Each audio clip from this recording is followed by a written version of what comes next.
Assalamualaikum Sobat Ila, ketemu lagi dengan saya di Ila Normi Channel. Salwan Momika, pria asal Irak yang menjadi pusat kontroversi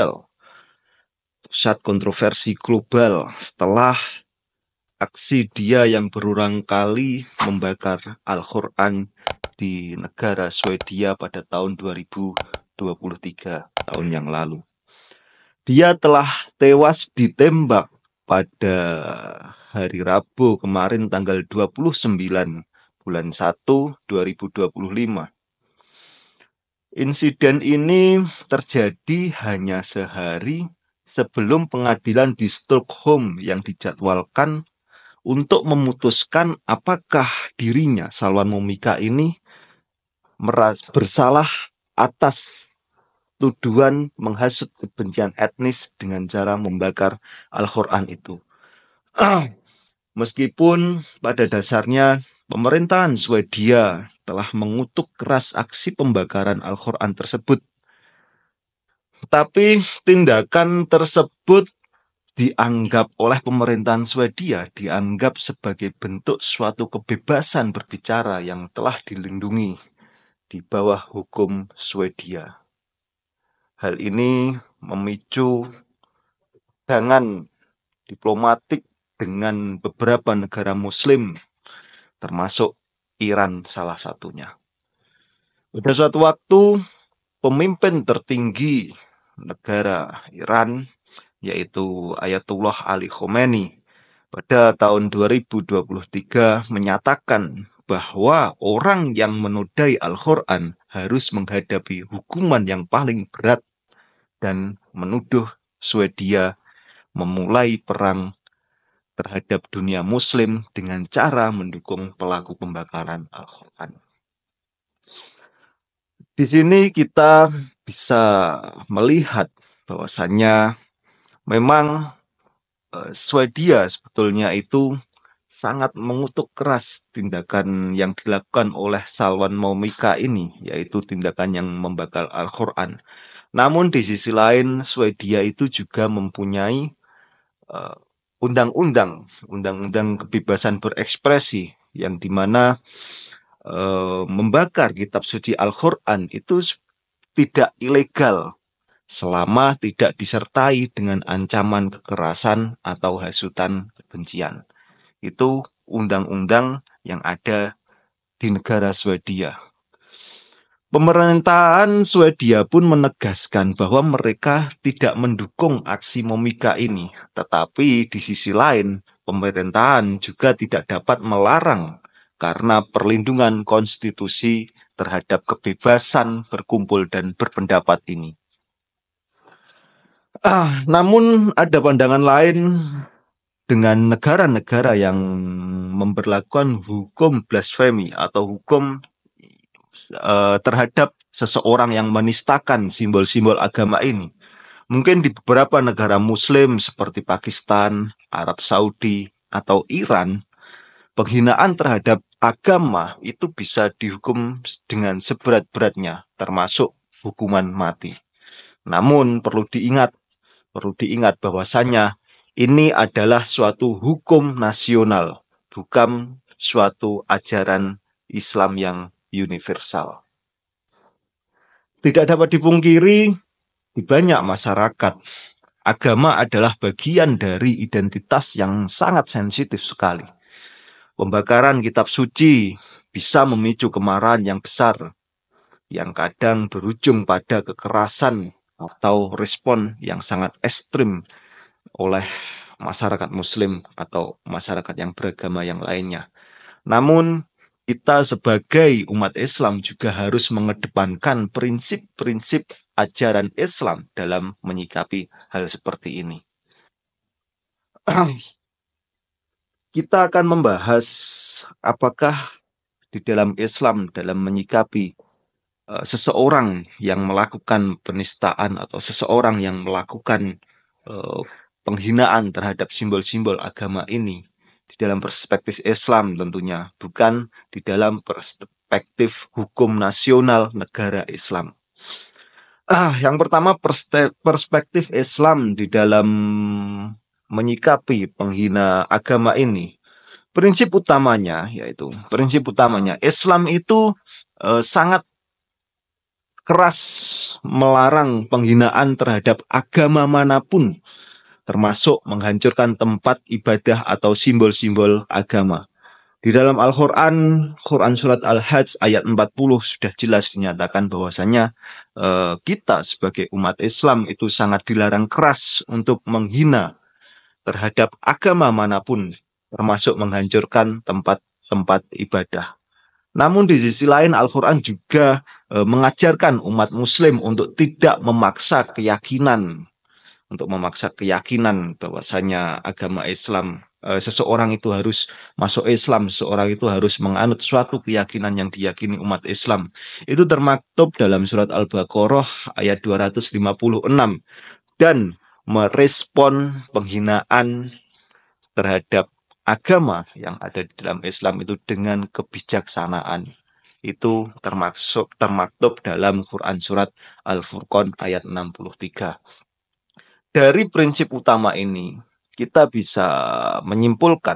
kita bisa menyimpulkan bahwasanya di dalam dunia Islam atau di dalam ajaran Islam itu sangat mengelarang sekali kita untuk menghina terhadap agama siapapun, kepercayaan orang lain apapun, entah itu Kejawen, entah itu Kristen, entah itu Katolik, dan lain sebagainya.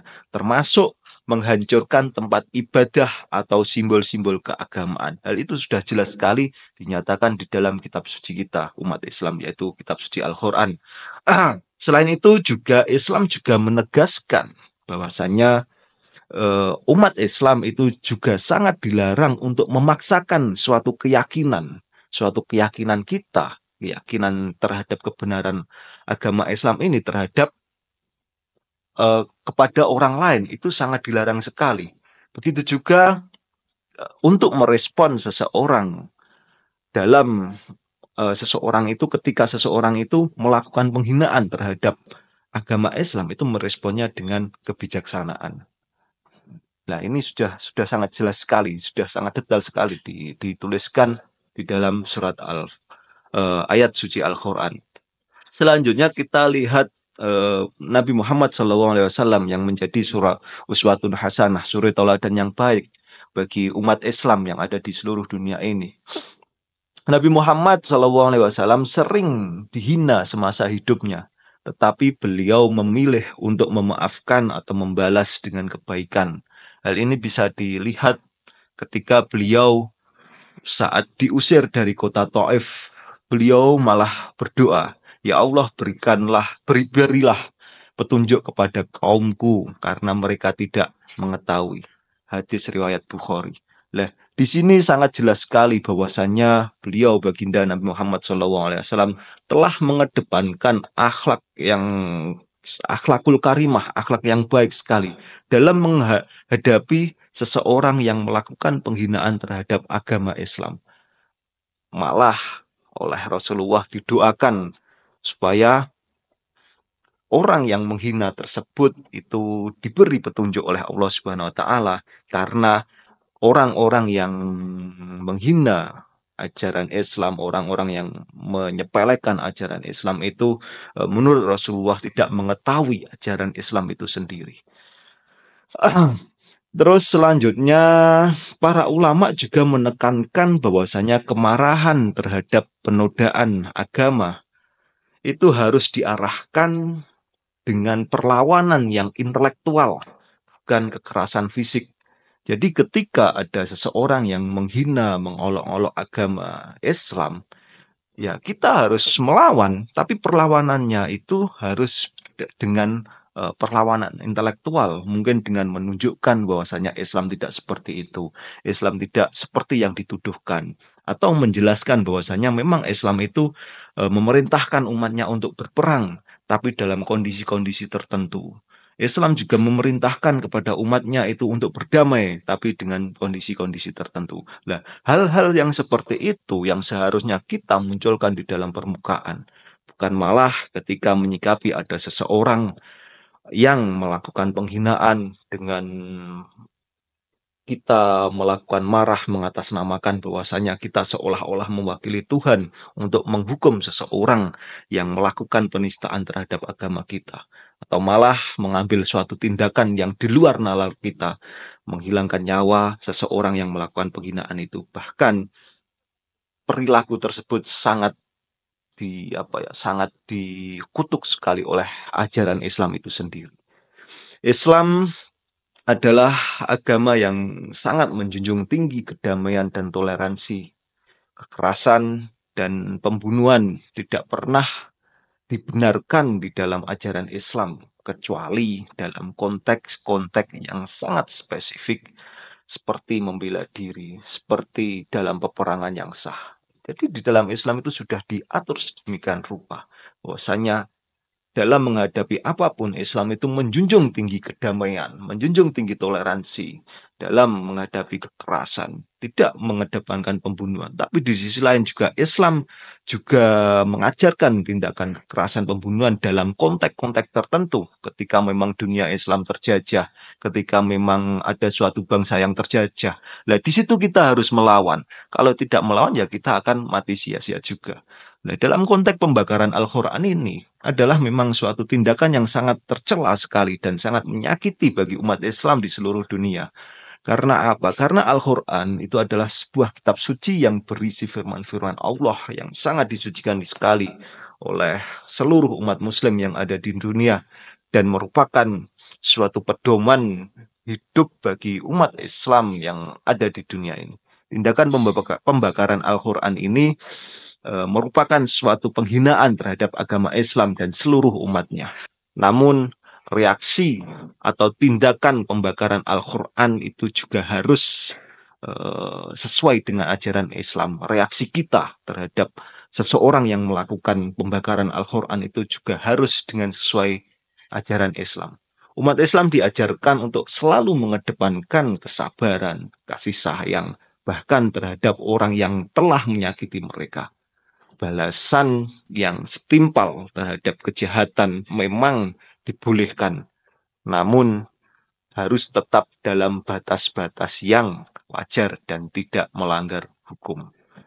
Tindakan main hakim sendiri seperti yang dilakukan oleh seseorang yang membunuh Salwan Momika itu adalah suatu tindakan kerasan yang tidak pernah dibenarkan di dalam ajaran Islam. Bahkan dalam peperangan sekalipun, Islam memiliki aturan-aturan yang sangat ketat sekali mengenai larangan-larangan membunuh orang yang tidak bersalah, merusak tempat ibadah, dan lain sebagainya. Oleh karena itu, umat Islam harus tetap tenang dan sabar dalam menghadapi segala provokasi-provokasi dan penghinaan-penghinaan terhadap ajarannya.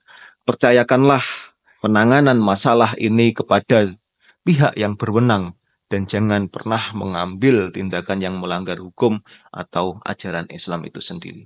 Oke Sobat Ila, semoga video kali ini bermanfaat. Terima kasih sudah menyimak. Assalamualaikum warahmatullahi wabarakatuh.